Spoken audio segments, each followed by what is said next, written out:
0308번 삑 빨간 불이 들어왔습니다. 할머니 박정숙은 손에 호떡 봉지를 들고 얼어붙었습니다. 아들 집 비밀번호가 바뀌었습니다.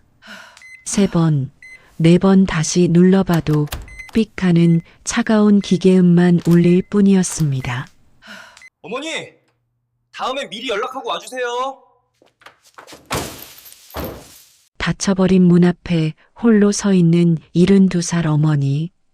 손자 준우가 그린 보고 싶은 사람 그림 속 할머니는 정작 집 안으로 들어가지도 못했습니다. 여러분, 이 문을 바꾼 건 과연 누구일까요? 황혼나들이 채널 구독과 좋아요로 저 문을 열어주세요. 그리고 어느 지역에서 듣고 계신지 알려주시면 그곳에 건강과 행운이 가득하시길 기원하겠습니다. 여기서 잠깐! 사연이 끝난 후 시청자분들을 위해 제가 만든 노래가 준비되어 있습니다. 노래만 듣고 싶으시면 설명에 들어가셔서 챕터 끝에서 백목년과 어머니 부분을 눌러주세요. 그럼 이제 사연 시작하겠습니다. 호떡 봉지에서 김이 피어올랐습니다. 박정숙은 그 따뜻한 온기가 손가락 끝에 닿는 걸 느끼며 엘리베이터 버튼을 눌렀지요. 14층. 아들 민재가 사는 층이었습니다. 새로 분양받은 32평짜리 아파트. 입주한 지 벌써 2해가 다 되어 가는데 정숙이 그 집 거실 소파에 앉아본 건 딱 한 번뿐이었습니다.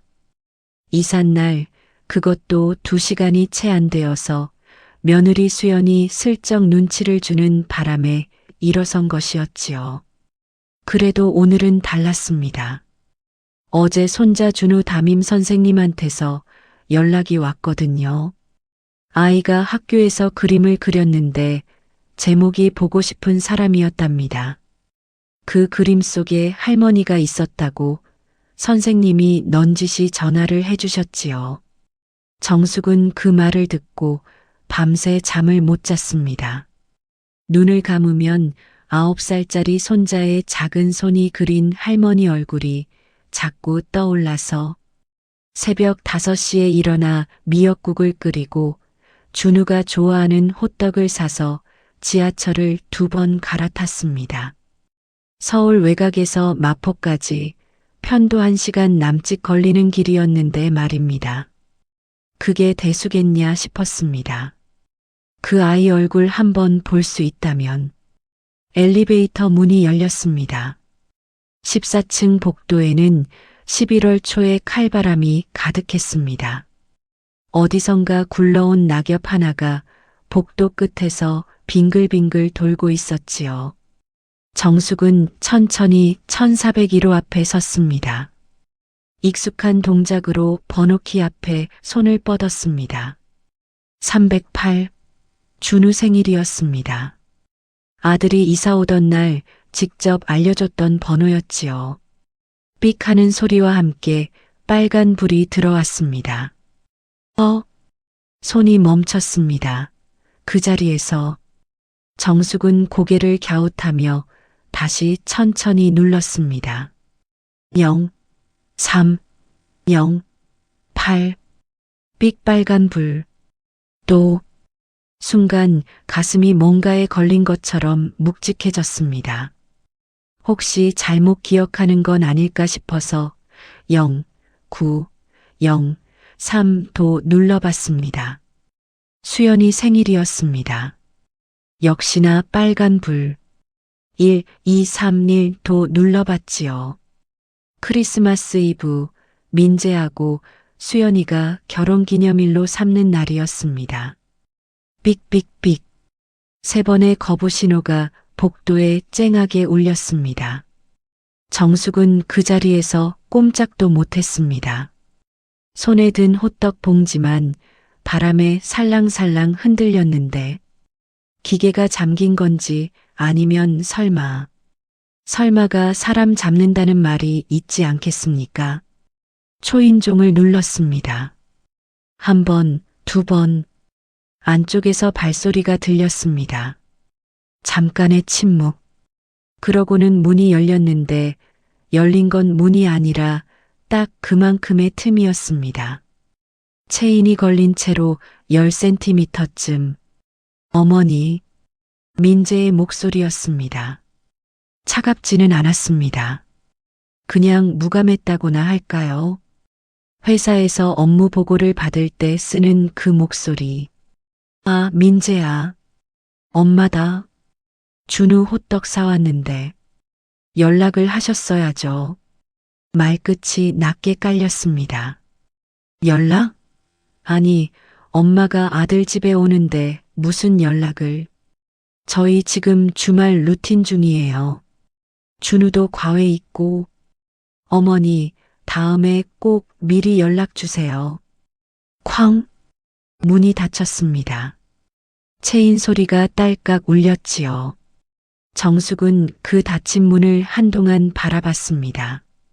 손에서 호떡 봉지가 조금씩 식어가고 있었는데 그게 손이 식는 건지 가슴이 식는 건지 알 수가 없었습니다. 그렇게 그녀는 그 자리에 서 있었습니다. 한참을. 복도 끝에서 낙엽 하나가 또 굴러왔습니다. 지하철 안은 따뜻했습니다. 정숙은 창문에 이마를 기댄 채 바깥을 봤습니다. 터널이었습니다. 창에는 자기 얼굴만 비쳤지요. 주름이 많이 늘었습니다. 언제부터 이렇게 늙었는지 본인도 잘 몰랐습니다. 손에는 아직도 식은 호떡 봉지가 들려 있었고요. 집에 돌아오니 아침에 끓여놓은 미역국 냄비가 가스레인지 위에 그대로였습니다. 15평짜리 아파트. 남편이 세상을 뜬 지 4년이 됐는데 그 이후로 이 집은 늘 이런 냄새였습니다. 뭔가 끓이다 만 것 같은, 기다리다 만 것 같은 냄새. 정숙은 냄비 뚜껑을 열었습니다. 미역이 퍼질 대로 퍼져 있었지요. 혼자 다 먹어야지 뭐. 중얼거렸는데 목소리가 생각보다 많이 잠겨 있었습니다. 그냥 냉기가 남아서 그런 거라고 혼자 다독이며 그릇에 퍼담았는데 한 그릇을 다 먹기도 전에 수저를 내려놓았습니다. 그때 초인종이 울렸습니다. 정수가 나야 은혜. 최은혜였습니다. 같은 동 403호에 사는 오랜 친구. 초등학교 교사로 함께 일하다가 정숙보다 먼저 퇴직한, 어떤 면에서는 평생 동료이자 가장 믿음직한 사람이었지요. 은혜는 문을 열자마자 정숙의 얼굴을 훑어봤습니다. 그리고는 아무 말도 안 했습니다. 말 안 해도 알겠으니까요. 들어와. 정숙이 돌아서며 말했습니다. 은혜가 슬리퍼를 꺾어 신으며 부엌 쪽을 봤지요. 미역국 끓였네. 밥은? 혼자 먹다가 말았어. 어디 갔다 왔어? 마포? 정숙은 대답 대신 냉장고를 열었습니다. 밑반찬 통들이 가지런히 놓여 있었는데 하나같이 뚜껑이 닫혀 있었지요. 혼자 사는 사람에게 반찬이 많으면 그건 외로움의 숫자입니다. 비밀번호 또 바꿨더라고. 겨우 그 한마디를 했습니다. 은혜가 한동안 말이 없었습니다. 그러다가 의자를 당겨 앉으며 몇 번째야? 3번째. 침묵이 흘렀습니다. 길게. 은혜는 숟가락을 집어들어 미역국을 한 숟가락 떴습니다. 그러고는 조용히 말했지요. 정수가, 이거 그냥 넘길 일이 아닌 거 알지? 알아. 아는데? 알아. 그 알아가 2번째로 나왔을 때는 목소리가 달랐습니다. 아는 것과 받아들이는 것은 다른 일이라는 걸 72해를 살아온 정숙도 알고 있었거든요. 그냥 아는 것으로 오늘 하루를 넘겨야 할 뿐이었지만 은혜가 가방에서 뭔가를 꺼냈습니다. 작은 보온병이었습니다.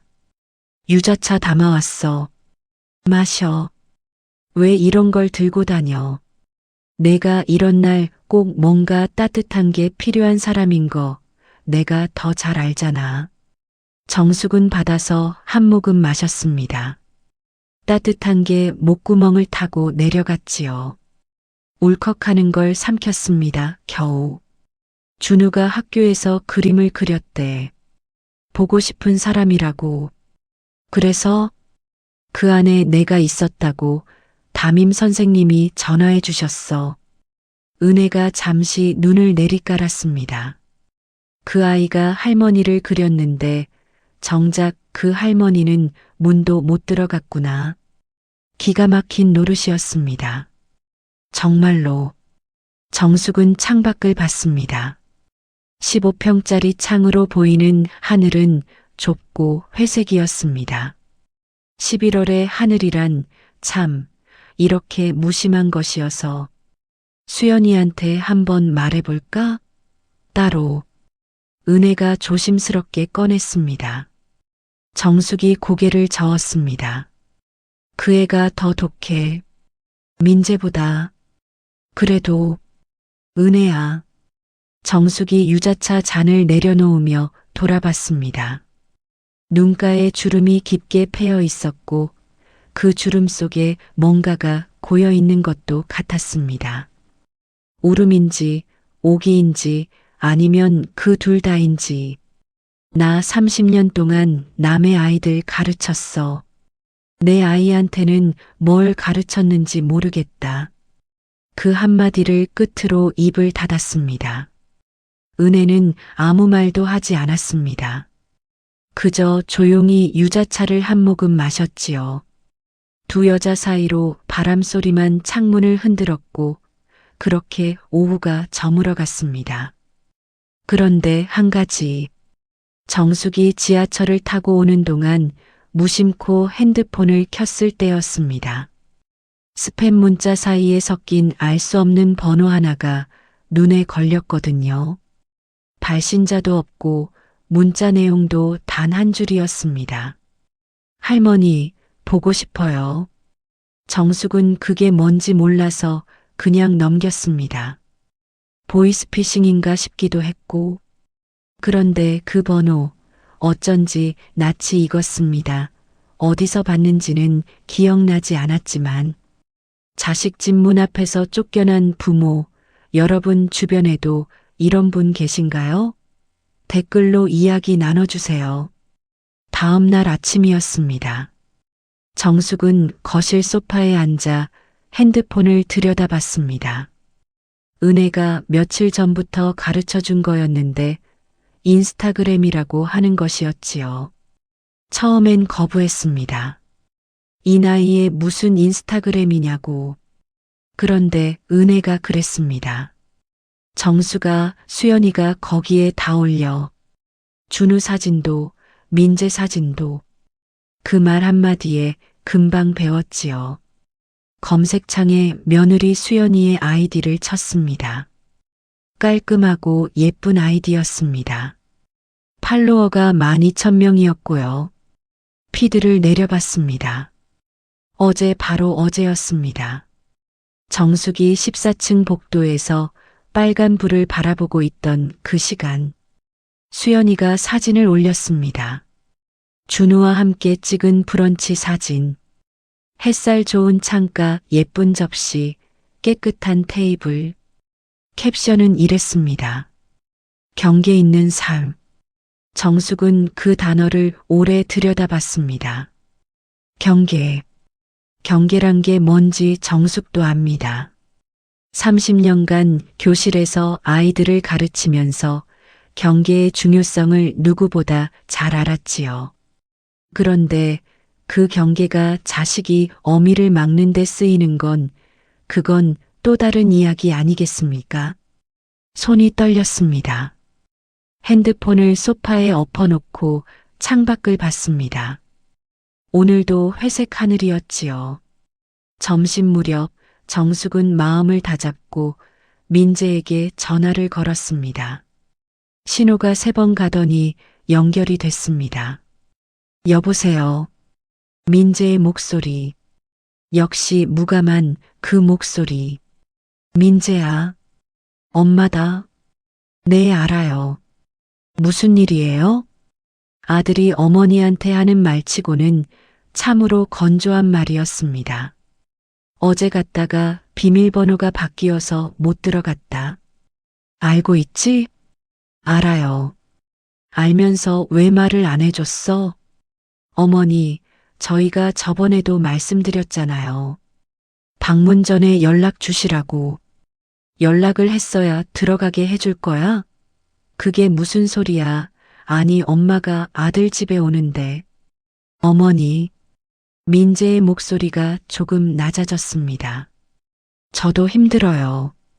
그 말이 나오는 순간 정숙은 입을 닫았습니다. 힘들다. 민재가 뭐가 힘드냐고 묻고 싶었습니다. 회사가 힘드냐, 살림이 힘드냐, 아니면 어미가 짐이 되어서 힘드냐. 그 중에 어느 것도 물을 수가 없었습니다. 왜냐하면 어느 것이든 대답을 듣는 게 더 무서웠으니까. 비밀번호 새로 알려줘. 정숙이 겨우 그것만 했습니다. 침묵이 흘렀습니다. 나중에 문자로 드릴게요. 그리고 전화가 끊겼습니다. 나중에라는 말. 민재가 나중에라는 말을 할 때는 대개 안 한다는 뜻이었습니다. 정숙은 그것도 알고 있었지요. 30년간 아들을 키우면서 생긴 알미였으니까요. 문자는 오지 않았습니다. 그날도 다음 날도. 사흘이 지났습니다. 그 사흘 동안 정숙은 아파트 단지 벤치에 자주 나가 앉았습니다. 낙엽이 뒹구는 길을 멍하니 바라보고 지나가는 아이들 보다가 그러다 또 들어오곤 했습니다. 벤치 옆 은행나무는 거의 다 빛이 바랬고 바닥에는 노란 잎들이 두껍게 쌓여 있었습니다. 그러던 사흘째 되던 오후, 은혜가 빠른 걸음으로 걸어왔습니다. 손에 핸드폰을 들고서 정수가 목소리에 뭔가 달린 게 있었습니다. 흥분인지 걱정인지. 왜?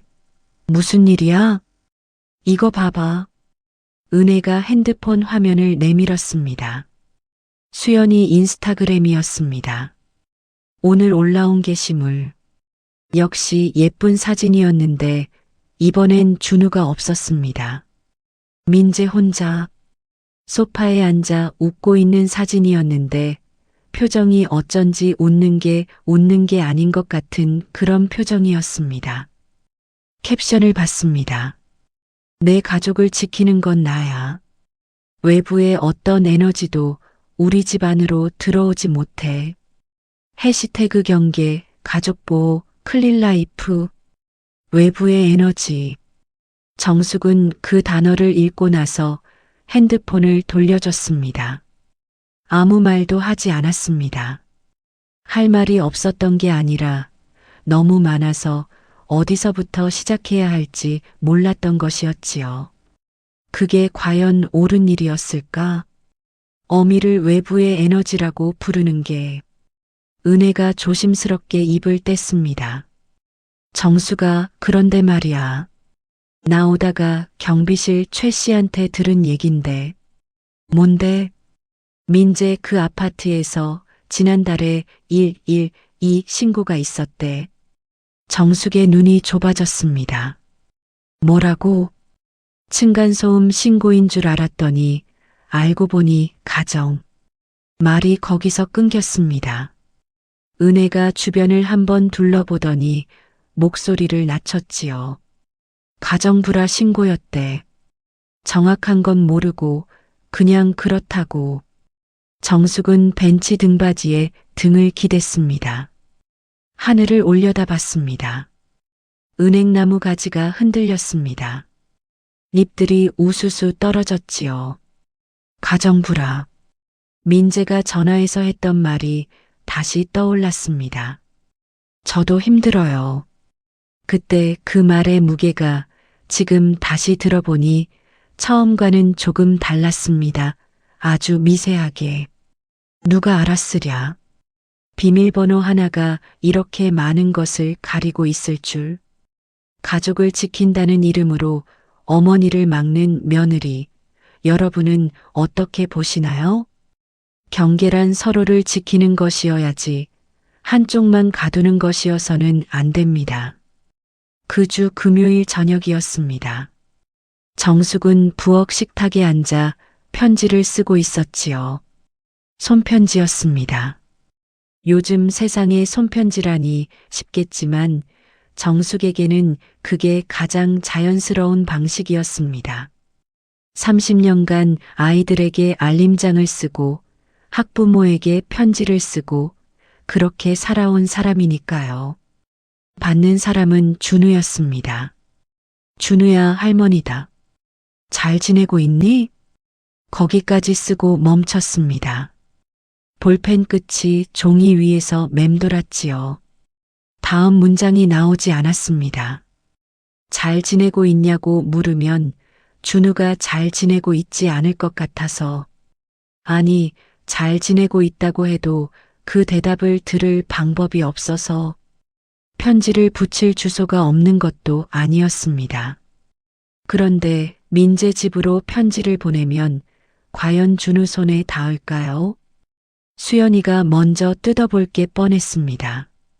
아니, 어쩌면 뜯지도 않고 버릴지도 몰랐습니다.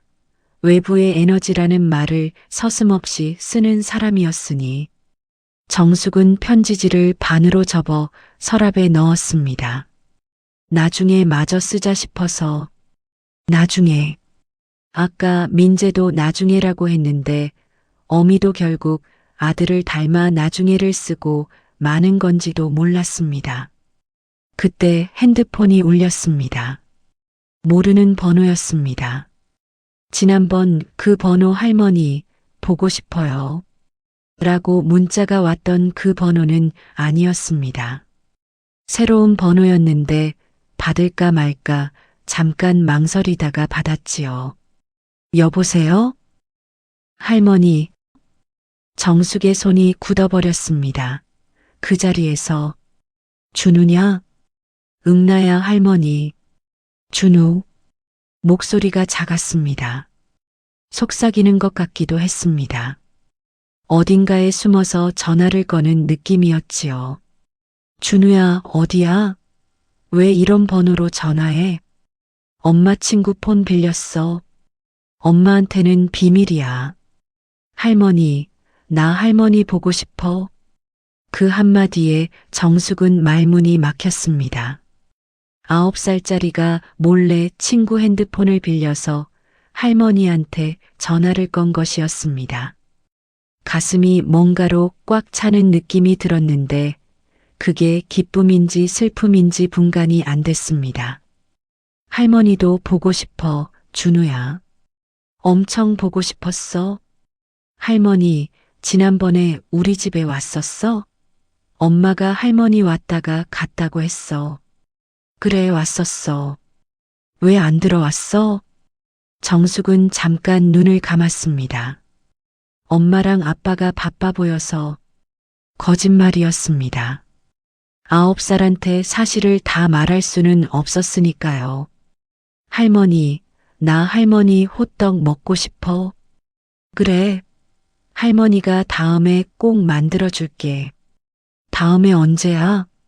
다음에 언제야? 정숙은 그 질문에 바로 대답을 못했습니다. 다음이 언제인지 정숙도 몰랐으니까요. 언제 그 문이 열릴지, 언제 비밀번호를 알게 될지 그 모든 것이 정숙 손 바깥의 일이었습니다.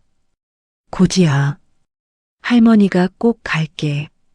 그렇게 말했지요. 목소리가 떨리지 않도록 조심하면서. 할머니, 아빠한테 화났어? 아니. 거짓말이지? 놀라웠습니다. 9살이 벌써 거짓말을 알아채다니. 정숙은 씁쓸하게 웃었습니다. 조금. 나는 아빠한테 화났어. 준우가 낮게 말했습니다. 아이 목소리치고는 꽤 단단한 어조였지요. 왜? 몰라. 할머니, 나 가야 해. 또 전화할게. 뚝 끊겼습니다. 정숙은 핸드폰을 꼭 쥔 채로 한동안 움직이지 않았습니다. 아이가 아빠한테 화가 났다고 했습니다. 왜 화가 났을까요?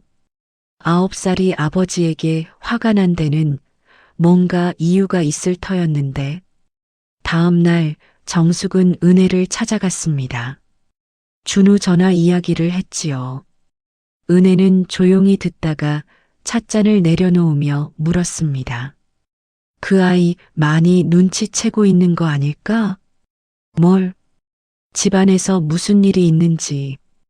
은혜는 거기서 말을 잘랐습니다. 창밖을 한번 봤지요. 바람이 세게 불어서 나뭇가지들이 흔들리고 있었습니다. 정수가 경비실 최 씨한테 더 물어봤어. 112 신고건. 뭐래? 2번이래. 1번도 아니고 2번. 정숙은 입술을 다물었습니다. 누가 신고한 건지는 모른대. 근데 이웃 주민이 신고한 게 1번, 그리고 1번은 아이가 신고했을 거라는 얘기가 있대. 정숙의 눈이 커졌습니다. 아이가, 준우가 9살짜리가 112를 눌렀다는 말이었습니다. 그럼 그 집안에서 준우가 본 게 뭐냐는 얘기이고, 그 아이가 아버지한테 화가 났다는 말의 무게가 아까와는 전혀 달리 들렸습니다. 아주 무겁게.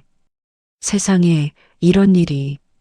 비밀번호 하나가 가리고 있는 것들이 정숙이 처음 생각했던 것보다 훨씬 깊은 곳까지 이어져 있을지도 몰랐습니다. 그 주 토요일 오전이었습니다.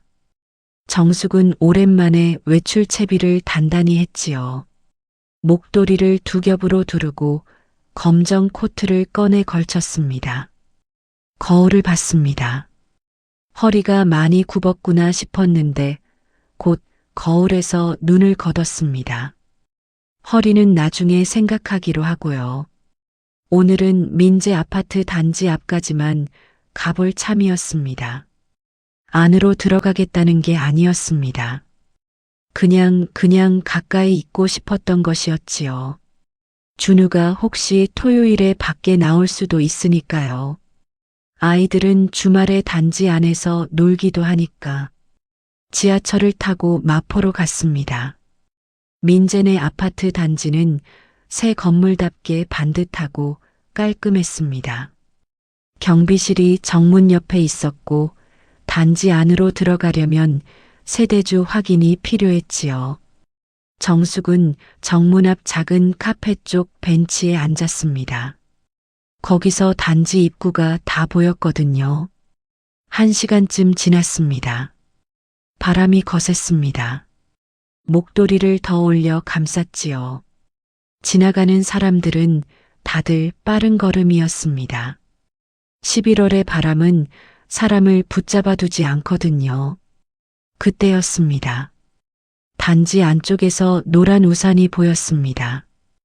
비가 오는 날도 아닌데 노란 우산을 들고 나오는 아이. 키가 작고 빨간 가방을 메고 있었습니다.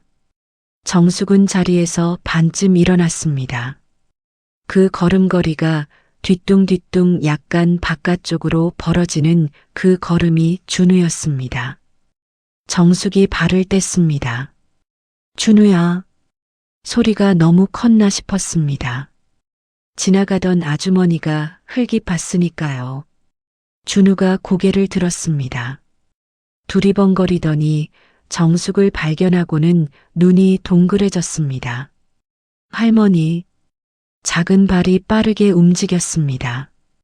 달려오다가 경비실 앞에서 멈췄지요. 정문 안쪽이었으니까요. 정숙도 정문 앞에서 멈췄습니다. 2 사람 사이에 철제 정문이 있었습니다. 할머니, 왜 여기 있어? 준우의 눈이 반짝였습니다. 좋다는 건지, 놀랐다는 건지, 그 둘 다라는 건지. 할머니가 보고 싶어서 왔지. 넌 어디가? 태권도. 혼자? 응, 혼자가. 엄마가 바빠서. 정숙은 그 말을 들으며 고개를 끄덕였습니다. 9살이 혼자 태권도 학원을 다닌다는 게 요즘 아이들은 다 그런가 싶기도 하고 씁쓸하기도 하고. 준우야, 잠깐만. 정숙이 가방에서 뭔가를 꺼냈습니다. 호떡이었습니다. 편의점 앞 호떡집에서 방금 사온 거였지요. 봉지가 아직 따뜻했습니다. 할머니가 이거 들고 올까봐 혼났잖아. 준우가 봉지를 받아들며 뭔가를 중얼거렸는데 정숙은 혼났잖아라는 부분에서 귀가 번쩍 뜨였습니다. 혼났다고? 누구한테? 준우가 입을 꾹 다물었습니다. 노란 우산 손잡이를 양손으로 잡고 발끝을 땅에 비볐지요. 엄마가 할머니가 오면 안 된다고 했어. 왜? 몰라. 몰라. 아이가 모르는 건지 알면서 말 못하는 건지. 정숙은 더 캐묻지 않았습니다. 9살한테 그 이상을 물으면 안 되는 것이었으니까요. 맛있게 먹어. 학원 잘 다녀오고. 할머니는? 할머니는 집에 가야지. 또 와? 정숙은 웃었습니다. 주름이 눈가에 가득 잡혔지요. 그럼 또 올게. 준우가 노란 우산을 흔들며 걸어갔습니다. 돌아보고 또 돌아보고 골목 모퉁이에서 한 번 더 손을 흔들고는 사라졌습니다. 정숙은 그 자리에 서서 아이가 완전히 시야에서 사라질 때까지 눈을 떼지 않았지요. 그런데 단지 쪽에서 인기척이 났습니다. 정숙이 고개를 돌렸습니다. 이수연이었습니다. 검은 롱코트에 선글라스, 핸드폰을 들고 있었는데 화면이 정숙 쪽을 향해 있었습니다. 찍고 있는 건지 녹화하는 건지 알 수 없었습니다만 분위기가 심상치 않았습니다. 어머니, 수연의 목소리는 낮고 또렷했습니다. 감정이 없다기보다 감정을 아주 잘 감추는 사람의 목소리였지요. 네, 수연 씨. 저희가 몇 번을 말씀드렸는데 나는 준우 만나러 온 게 아니야. 그냥 지나가다. 어머니. 수연이 선글라스를 내려 정숙을 바라봤습니다. 그 눈 속에는 뭔가가 있었습니다. 화는 아니었습니다. 화보다 더 차가운 것. 결이라고 하면 맞을까요? 저 지금 녹화하고 있어요. 혹시라도 나중에 문제 되실까봐 말씀드리는 거예요. 정숙은 말문이 막혔습니다. 시어머니한테 녹화를 한다고 대놓고 말하는 며느리. 그게 더 대단한 건지, 더 서글픈 건지. 수연 씨, 나는 그냥. 어머니, 저도 어머니 미워서 이러는 거 아니에요. 수연이 핸드폰을 내렸습니다. 목소리가 살짝 흔들렸습니다. 아주 잠깐. 거의 알아채기 어려울 만큼. 그런데 정숙은 30년간 아이들 표정을 읽어온 사람이라 그걸 놓치지 않았습니다. 저도 어머니 미워서가 아니라고 했습니다. 그 저도라는 말, 누군가는 미워서 한다는 말인가요? 아니면 자신도 어쩔 수 없다는 말인가요?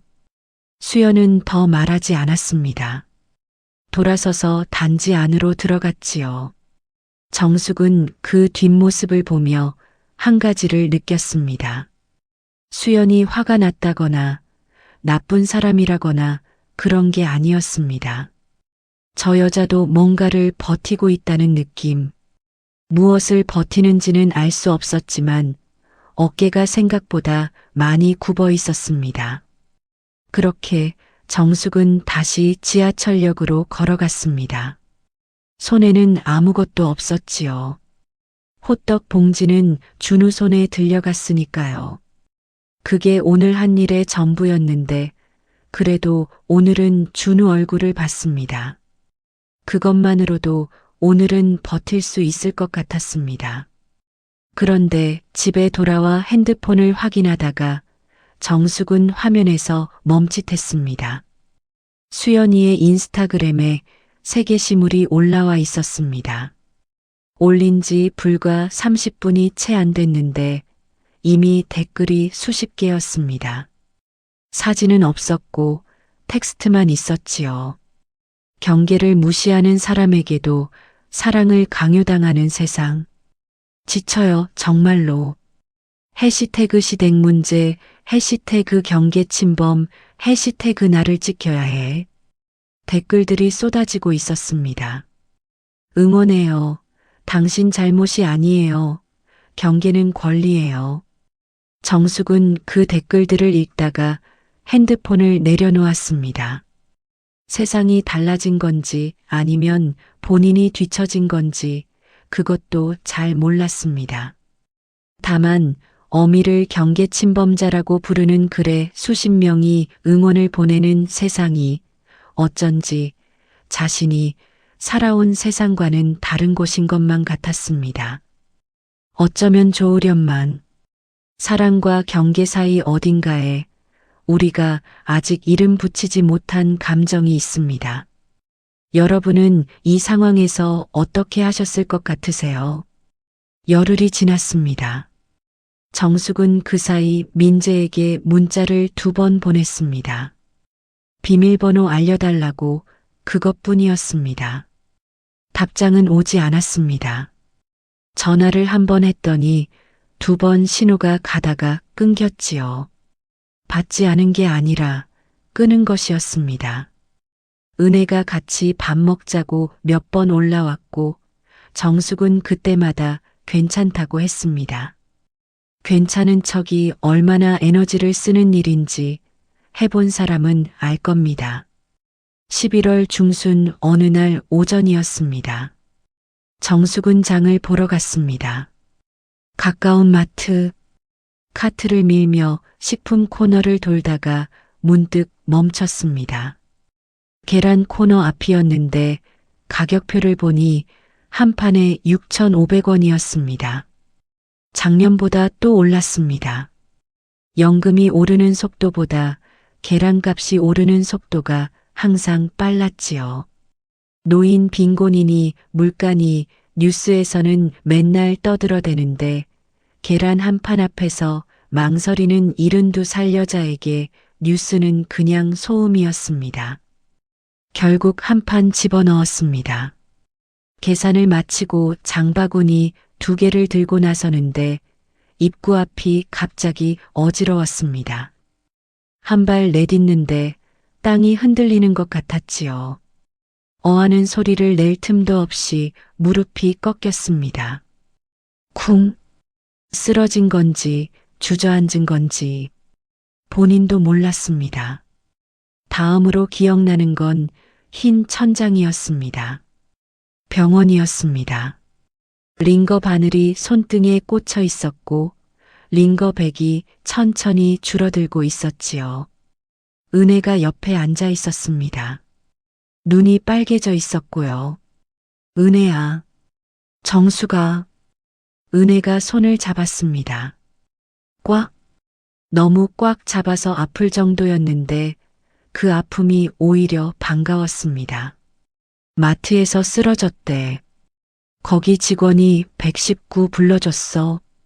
과로에 저혈당이래. 밥을 제대로 안 먹은 거잖아. 이 사람아. 먹었어, 밥. 뭘 먹었어? 미역국. 미역국만? 정숙은 대답하지 않았습니다. 은혜가 한숨을 길게 내쉬었지요. 그 한숨 속에 화도 있고 걱정도 있고 안타까움도 있었습니다. 민재한테 연락했어. 정숙이 눈을 들었습니다. 뭐? 어머니가 쓰러지셨다고. 연락해야 하잖아. 안 와도 돼. 오지 말라고 해. 정수가 안 와도 된다고. 그 한마디를 끝으로 정숙은 눈을 감았습니다. 천장의 형광등이 눈꺼풀 너머로도 하얗게 비쳤습니다.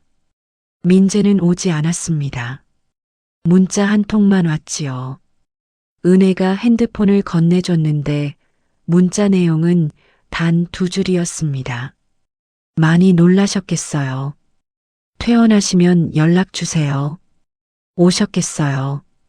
어머니 많이 놀라셨겠어요도 아니고 그냥 많이 놀라셨겠어요. 정숙은 그 문자를 한번 읽고 핸드폰을 돌려줬습니다. 아무 말도 없었습니다. 그저 링거 방울만. 그날 밤이었습니다. 은혜가 잠깐 나간 사이 병실이 조용해졌습니다. 정숙은 핸드폰을 들었습니다. 별 생각 없이 알림창을 내리다가 멈췄습니다. 모르는 번호로 온 카카오 메시지였습니다. 준우가 지난번에 전화했던 그 번호가 아닌 또 다른 번호였지요. 클릭하자 영상 파일 하나가 떠 있었습니다. 재생했습니다. 화면이 흔들렸습니다. 화질이 좋지 않았지요. 핸드폰을 아이 손으로 직접 들고 찍은 것이 분명했습니다. 그리고 준우의 얼굴이 나왔습니다. 할머니, 나 준우야. 할머니 아프다고 들었어. 엄마 친구 폰으로 보내는 거야.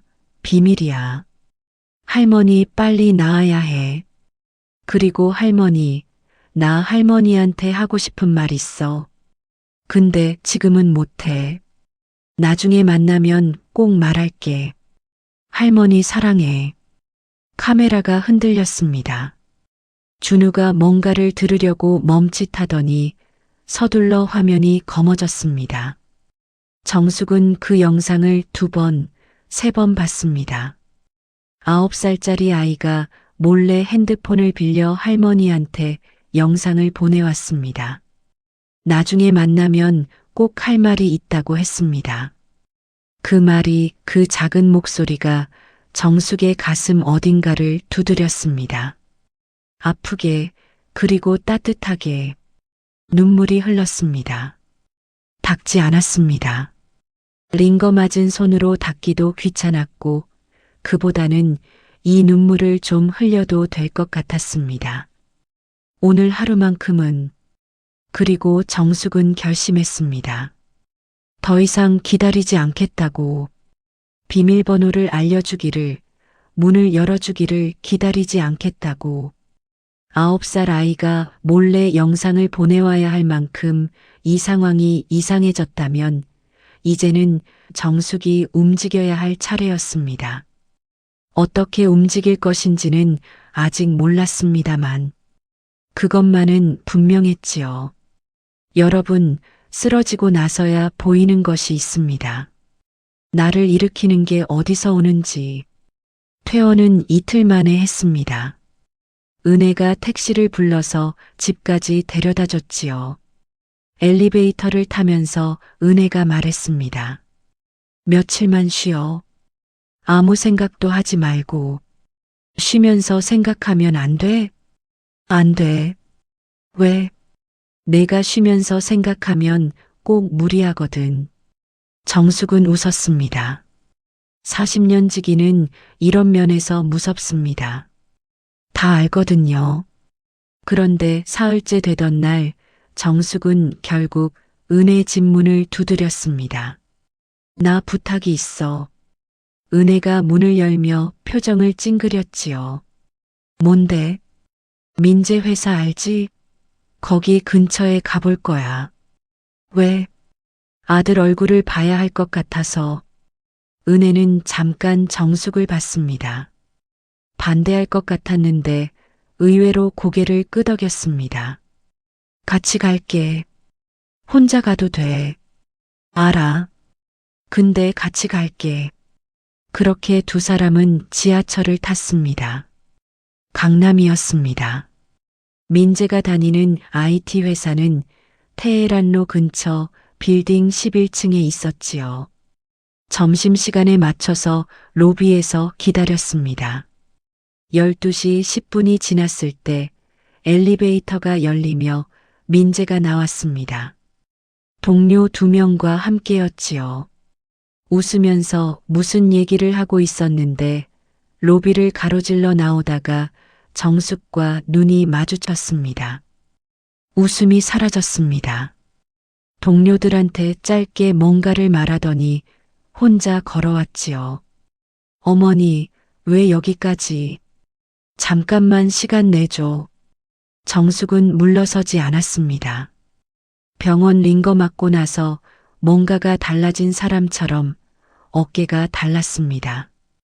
굽어있던 어깨가 아니었습니다.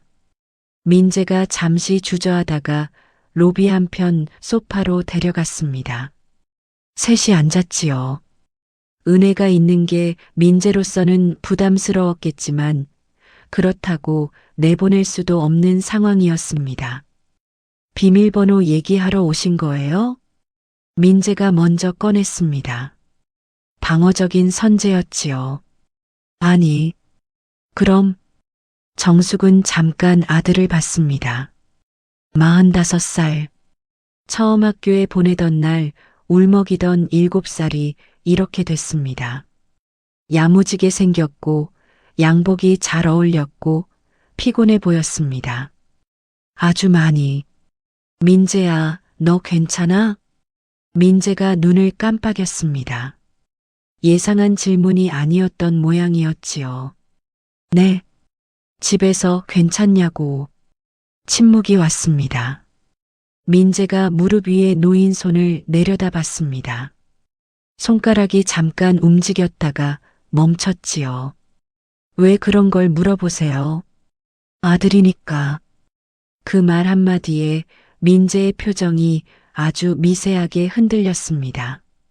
눈썹 끝이 살짝 내려앉았는데 정숙은 그걸 봤습니다. 저 괜찮아요. 얼굴이 괜찮아 보이지 않아. 어머니, 민재야. 정숙이 몸을 약간 앞으로 기울였습니다. 110이 신고 있었다는 거 알아.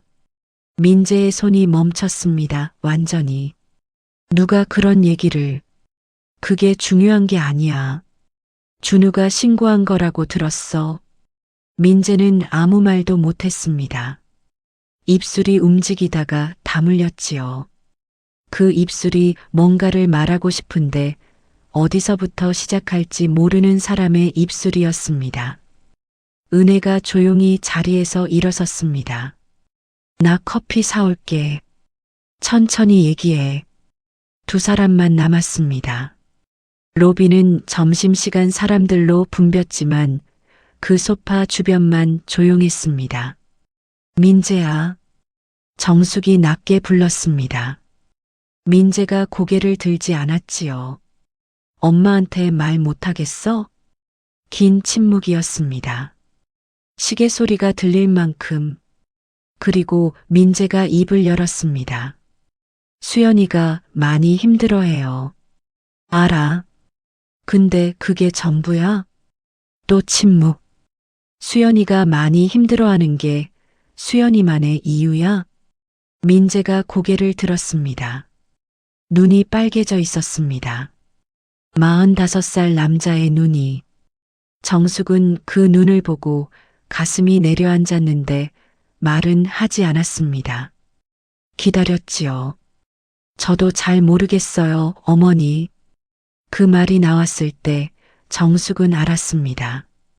이 아이가 뭔가를 오래 버티고 있었다는 걸. 무엇을 버티는지는 아직 다 말하지 않았지만 오늘은 여기까지였습니다. 은혜가 커피 3잔을 들고 돌아왔습니다. 셋이 잠시 커피를 마셨지요. 말없이. 그래도 그 침묵이 지난 몇 달의 침묵과는 달랐습니다. 단절의 침묵이 아니라 뭔가를 말하기 전에 침묵이었으니까요. 돌아오는 지하철 안에서 은혜가 물었습니다. 어땠어? 뭔가 있어. 수연이 쪽? 정숙은 창밖을 보며 고개를 끄덕였습니다. 민재가 피해자일 수도 있어. 그 말을 입 밖에 내는 게 쉽지 않았습니다. 아들이 피해자라는 말은 며느리가 가해자라는 말이고 그 집안에서 준우가 목격자라는 말이었으니까요. 세 글자가 이렇게 무거울 줄은 몰랐습니다. 그렇게 지하철은 달렸습니다. 터널과 터널 사이를 지나며 그로부터 닷새 후였습니다. 민재에게서 전화가 왔습니다. 저녁 10시가 넘은 시각이었는데 정숙은 자려다가 핸드폰 화면을 보고 받았지요. 민재야? 어머니, 저예요. 목소리가 달랐습니다. 쉰 것 같기도 하고 오래 울었던 것 같기도 한 목소리였습니다. 무슨 일이야? 지금 수연이가 없어요. 준우 데리고 자기 친정 갔어요. 정숙은 몸을 일으켜 앉았습니다. 왜? 싸웠어요. 많이? 민재가 대답하지 않았습니다. 그 침묵이 대답이었지요. 민재야, 엄마 지금 갈까? 와주세요. 그 한마디. 정숙은 코트를 집어들었습니다. 은혜한테 문자를 보냈지요. 민재한테 갔다 올게. 은혜 답장이 바로 왔습니다. 조심해. 연락해. 택시를 탔습니다. 마포까지 밤 택시로 한 30분. 정숙은 뒷좌석에 앉아 창밖을 봤습니다. 서울 밤거리가 빠르게 지나갔지요. 가로등 불빛, 편의점 불빛, 그 모든 빛 속에 각자의 집이 있고 각자의 사정이 있었습니다. 세상이 이렇게 빛나는데도 어둠은 늘 집안에 있는 것이었으니 1401호 앞에 섰습니다. 민재가 문을 열었습니다. 체인 없이 완전히, 처음으로 완전히 열린 문이었습니다. 거실에 불이 켜져 있었고 소파 위에 외투가 아무렇게나 던져져 있었지요. 집안이 조용했습니다. 준우가 없으니까요. 앉으세요. 민재가 부엌 쪽으로 가서 물을 따라왔습니다. 두 사람이 마주 앉았지요. 정숙은 아들 얼굴을 봤습니다. 뺨이 약간 부어 있었습니다. 그게 눈물 때문인지 아니면 정숙은 더 보지 않았습니다. 말해봐. 민재가 물컵을 두 손으로 감쌌습니다. 한동안 바닥을 봤지요. 어머니, 비밀번호 바꾼 거요. 응. 수연이가 바꾸라고 했어요. 정숙은 말하지 않았습니다. 듣기로 했습니다. 수연이가 어머니가 오시면 안 된다고 했어요. 처음엔 저도 그게 맞다고 생각했어요. 신혼공간, 경계, 뭐 그런 것들. 수연이 말이 틀린 건 아니니까요. 그런데 민재가 고개를 들었습니다. 수연이가 많이 예민해요. 오래됐어요. 처음엔 단순히 스트레스인 줄 알았는데 말이 거기서 끊겼습니다. 민재야, 수연이가 저한테 손을 댄 적이 있어요. 병실에서 링거를 맞던 손이 생각났습니다. 그 손이 지금 떨렸지요. 정숙의 손이. 언제부터야? 몇 년 됐어요. 몇 년. 준우 태어나고 나서부터요. 수연이가 산후우울증이 왔는데 그게 잘 안 나아서 저도 어떻게 해야 할지 몰랐고 그러다가 어머니가 오시면 수연이가 더 예민해졌어요. 그래서 비밀번호를 바꾼 거예요. 어머니를 막으려던 게 아니라 수연이를 안정시키려고. 정숙은 한동안 아무 말도 하지 않았습니다. 그러니까 비밀번호는 정숙을 내치기 위한 것이 아니었습니다.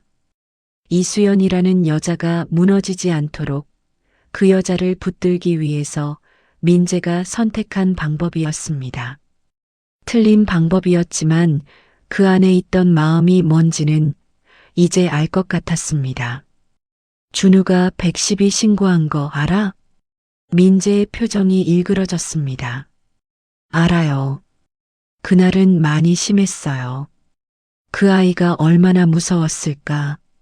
알아요. 알면서 왜 혼자 버텼어? 어머니한테 말하면 어머니가 더 힘드실까 봐요. 기가 막힌 노릇이었습니다. 어미 걱정해서 말 못했다는 아들이 그 어미를 막는 비밀번호를 3번 바꿨습니다. 어쩌면 그게 이 가족이 각자의 방식으로 서로를 걱정하면서 동시에 상처를 줬던 방식이었는지도 몰랐습니다. 수연이는 지금 치료받고 있어? 지금은 안 받아요. 자기가 거부해서. 민재야. 정숙이 아들 손을 잡았습니다. 컵을 쥐고 있던 손. 차가웠습니다. 이건 내가 혼자 감당할 수 있는 게 아니야. 알아요. 수연이도 아픈 거야. 근데 그 아픔이 너한테, 준우한테 가면 안 되는 거고. 민재가 눈을 내리깔았습니다. 눈물이 날 것 같은 얼굴이었는데 꾹 참고 있었지요. 45살짜리 아들이 72살 어미 앞에서 울어도 돼. 그 한마디에 민재가 결국 고개를 숙였습니다. 소리는 없었습니다. 그저 어깨가 조금 흔들렸지요. 정숙은 그 손을 잡은 채로 가만히 있었습니다. 할 말이 많았지만 지금은 말보다 손이 먼저였습니다. 그날 밤 정숙은 민재 집 소파에서 잤습니다. 처음으로 그 집에서 밤을 보내는 것이었지요. 이삿날 이후로 처음이었습니다. 아이러니하게도 가장 힘든 날 밤에야 그 집 소파에 누울 수 있었습니다. 창밖으로 서울 밤하늘이 보였습니다. 별은 없었습니다. 도심의 밤하늘에 별이 보이는 날이 드문 것처럼 이 가족의 하늘도 한동안 흐렸던 것이었지요. 그렇다고 별이 없어진 건 아닌 것처럼 이 가족도 아직 없어진 건 아닐 거라고 정숙은 그렇게 믿고 싶었습니다. 닫힌 문 뒤에는 늘 우리가 몰랐던 이야기가 있습니다. 그 문이 열리기까지 얼마나 많은 용기가 필요한지. 일주일이 지났습니다. 수연이 친정에서 돌아온 건 사흘 만이었습니다. 민재가 찾아가서 데려온 것이었지요. 정숙은 그 과정에 끼지 않았습니다. 끼어서 될 일이 아니라는 걸 알았으니까요. 민재가 문자를 보내왔습니다. 수연이 상담 예약했어요. 제가 같이 가기로 했고요. 어머니, 감사해요. 감사해요. 아들한테 그 말을 들은 게 얼마만인지 정숙은 기억이 잘 나지 않았습니다. 기억이 안 날 만큼 오래됐다는 얘기겠지요. 그리고 며칠 후 민재에게서 전화가 왔습니다. 어머니, 주말에 오실 수 있어요? 준우가 할머니 보고 싶다고 했어요. 정숙은 핸드폰을 쥔 채로 잠깐 멈췄습니다. 기다리던 말이었는데 막상 들으니 목이 메었습니다. 수연이는? 수연이도 괜찮대요. 어머니한테 할 말 있다고. 주말 토요일 오전이었습니다. 정숙은 새벽 5시에 일어났습니다. 미역국 끓이고 잡채 만들고 호떡 반죽도 했습니다. 처음으로 집에서 직접 만드는 호떡이었지요. 기름 두른 팬에 반죽을 올리고 누르는데 달달한 냄새가 부엌에 가득 찼습니다. 그 냄새가 왜 그렇게 반가웠는지 모르겠습니다. 그냥 오래된 것들이 돌아오는 냄새 같았습니다. 은혜가 아침에 문자를 보내왔습니다. 잘 다녀와. 호떡 태우지 말고. 정숙이 웃었습니다. 호떡을 용기 내어 뒤집었습니다. 타지 않았습니다. 마포에 도착한 건 11시 조금 전이었습니다. 1401호 앞에 섰지요. 초인종을 누르려다가 잠깐 멈췄습니다. 손이 떨렸습니다. 그냥 이렇게 떨릴 줄은 몰랐는데 초인종을 눌렀습니다. 발소리가 들렸습니다. 작은 발소리였습니다. 빠른 문이 열렸습니다. 체인 없이 활짝. 할머니, 준우였습니다. 파자마 바람이었고 머리는 자다 일어난 것처럼 헝클어져 있었지요. 눈이 반짝거렸습니다. 세상에서 가장 환한 눈이었습니다. 정숙은 무릎을 굽혀 아이와 눈높이를 맞췄습니다. 그 자세가 요즘은 무릎이 아파서 쉽지 않은데도 굽혔습니다. 준우야, 할머니 들어와. 아이가 손을 잡아 끌었습니다. 정숙은 끌려 들어갔습니다. 현관 문지방을 넘으면서 눈물이 날 뻔했는데 참았습니다. 지금 울면 안 됐습니다. 오늘은 좋은 날이어야 했으니까요. 거실에 민재가 있었습니다. 어색한 얼굴로 서 있다가 고개를 숙였지요. 어머니, 오세요. 그래. 그리고 부엌 쪽에서 수연이 나왔습니다. 앞치마를 두르고 있었습니다. 인스타그램 사진 속의 수연과는 조금 달랐습니다. 화장도 덜 했고 피곤해 보였지만 그 얼굴이 오히려 더 사람 같았습니다. 어머니, 수연이 멈칫하다가 고개를 숙였습니다. 죄송해요. 정숙은 잠깐 수연을 봤습니다. 죄송하다는 말 한마디에 모든 게 해결되진 않을 터였습니다. 앞으로도 이 집은 쉽지 않을 것이고 수연이 치료를 받는 동안 좋아졌다, 나빠졌다를 반복할 테고 정숙과 수연 사이의 거리가 하루아침에 좁혀지진 않겠지요. 그게 현실이었습니다. 그래도 나도 미안해, 수연 씨. 수연이 눈을 들었습니다. 내가 더 일찍 물어봤어야 했는데 내가 힘든 거 못 봤어. 수연의 눈가가 붉어졌습니다. 말을 하려다가 입술이 떨렸지요. 결국 고개를 숙이고 부엌으로 돌아갔습니다. 울지 않으려고 가는 게 보였습니다. 준우가 정숙 손을 잡아당겼습니다. 할머니, 이거 뭐야? 가방에서 호떡통이 나오는 걸 보고 두 눈이 커졌지요. 호떡이지. 할머니가 직접 만들었어. 진짜, 진짜. 준우가 달려가서 접시를 꺼내왔습니다. 스스로 작은 손으로 찬장을 열어 접시를 꺼내는 9살을 보면서 정숙은 이 아이가 얼마나 일찍 어른 흉내를 내며 살았을까 싶었습니다. 집안 분위기를 눈치채고 엄마 눈치를 보고 112를 누르고 몰래 핸드폰을 빌려 할머니한테 영상을 보내고 준우야 많이 힘들었지. 속으로만 했습니다. 아이 앞에서는 그냥 웃었습니다. 앉아, 같이 먹자. 넷이 식탁에 앉았습니다. 처음이었습니다. 이 식탁에 넷이 앉는 것이 어색했고 말이 많지 않았고 중간중간 침묵이 왔습니다. 그래도 침묵이 차갑지 않았습니다. 그냥 아직 서툰 것들이 서로를 살피는 침묵이었지요. 준우가 호떡을 한 입 크게 물었습니다. 맛있다. 할머니 짱이야. 민재가 피식 웃었습니다.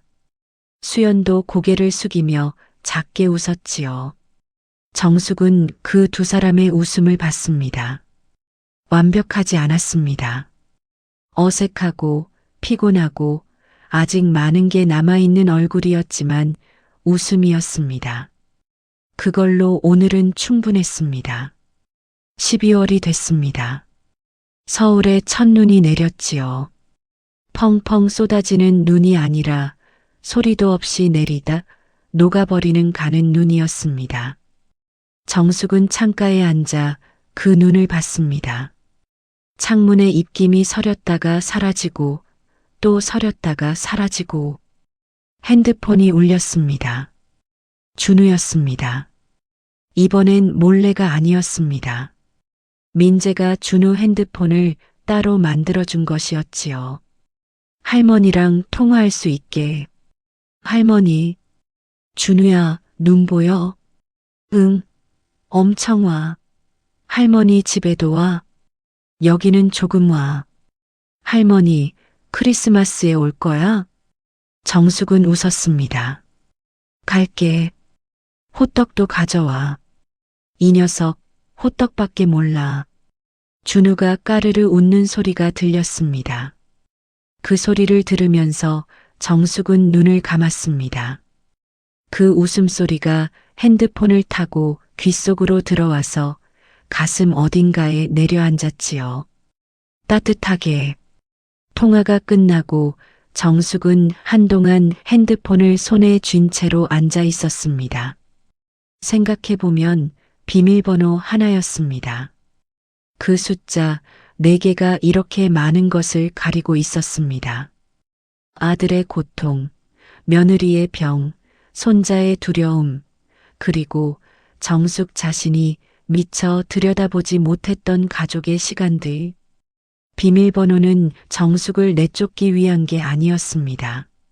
무너지지 않으려는 사람들이 세운 벽이었습니다. 문제는 그 벽이 너무 높아져서 도움의 손도 못 들어오게 됐던 것이었지요. 그게 과연 옳은 일이었을까요? 아닙니다.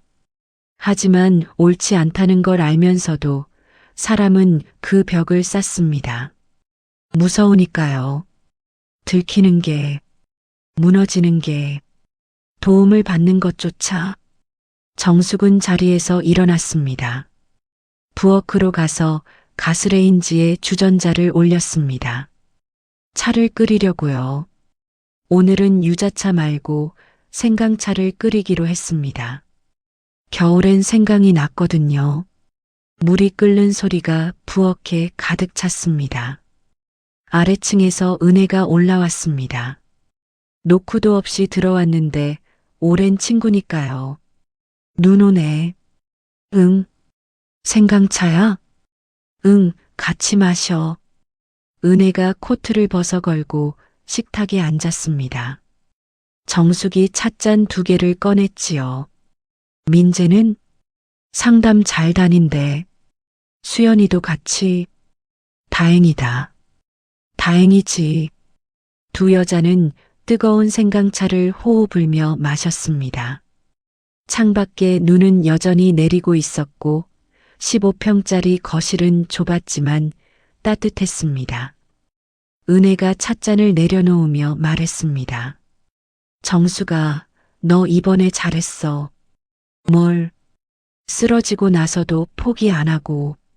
정숙이 찻잔을 2 손으로 감쌌습니다. 포기하려고 했어, 사실.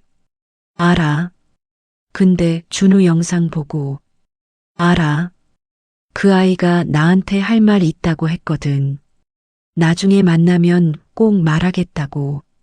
뭔데? 물어봤지. 크리스마스에 오면 말해준다더라. 은혜가 웃었습니다. 기대된다. 나도. 정숙도 웃었습니다. 주름이 가득한 눈가가 따뜻하게 접혔지요. 세상이 달라진 건 아니었습니다. 민재 집 비밀번호를 알게 된 것도 아직은 아니었습니다. 수연이가 완전히 나은 것도 아니었고 이 가족이 매끈하게 봉합된 것도 아니었지요. 앞으로도 어려운 날이 올 것이고 오해가 생길 것이고 정숙이 또 한 번쯤 복도에서 빨간불을 볼 날이 올지도 몰랐습니다. 그래도 오늘은 준우 웃음소리를 들었습니다. 오늘은 생강차가 맛있었습니다. 오늘은 창밖에 눈이 내렸습니다. 그것만으로도 오늘은 살아볼 만한 날이었습니다. 그렇게 72살 박정숙의 겨울이 시작됐습니다. 처음으로 혼자가 아닌 채로. 여러분, 닫힌 문 앞에서 돌아서지 마세요. 그 문 뒤에 당신을 기다리는 사람이 있습니다. 포기하지 않는 사랑은 반드시 어떤 비밀번호도 열 수 있습니다. 지금 이 순간 모든 걸 혼자 참고 있는 분이 주변에 계신다면 이 영상을 전해주세요. 당신의 공유가 누군가의 문을 열 수 있습니다. 마지막으로 황혼나들이 채널 구독, 좋아요 꾹 눌러주시고 다음에도 속 시원한 사연으로 다시 찾아뵙겠습니다. 감사합니다. 처음에 말씀드렸던 백목령과 어머니 노래 들려드리겠습니다.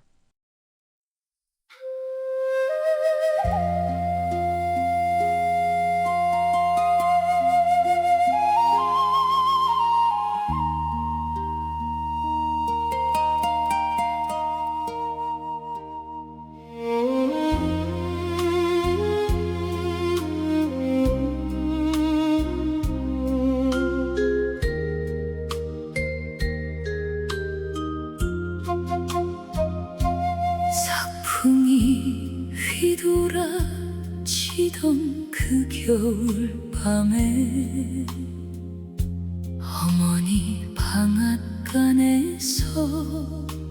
홀로 우셨나. 달빛에 비친 그림자 너무 길더라. 목정밭 일구던 그 거친 손으로 어찌 그리 모진 세월 버텨내셨나. 흐느끼던 그 울음소리 아직 귓가에. 아이고 내 팔자야 부르던 그 노래. 눈물이 말을 새었던 슬픈 가락에 가슴을 치며 우는 어머니 마음. 바람에 실려온 옛 노래가 구슬퍼. 바람에 실려온 옛 노래가 구슬퍼.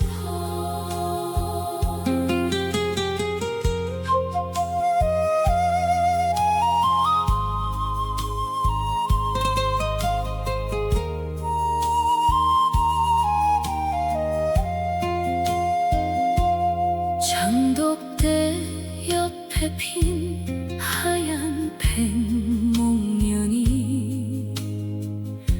어머니 웃음처럼 소담이 피면 굽어진 허리에 깊은 주름마다 자식들 이름 석자 새겨 넣었네. 한평생 고생만 하신 나의 어머니, 이제는 편히 쉬세요 나의 어머니. 아이고 내 팔자야 부르던 그 노래. 눈물이 말을 새었던 슬픈 가락에 가슴을 치며 우는 어머니 마음. 바람에 실려온 옛 노래가 구슬퍼. 돌담길 돌아가도 그 모습 그대로. 가지 말라 붙잡아도 세월은 가네. 어머니 못난 자식 여기 왔어요. 보고 싶어 눈물 찢는 석양빛 노래. 아이고 내 팔자야 부르던 그 노래. 눈물이 말을 새었던 슬픈 가락에 가슴을 치며 우는 어머니 마음.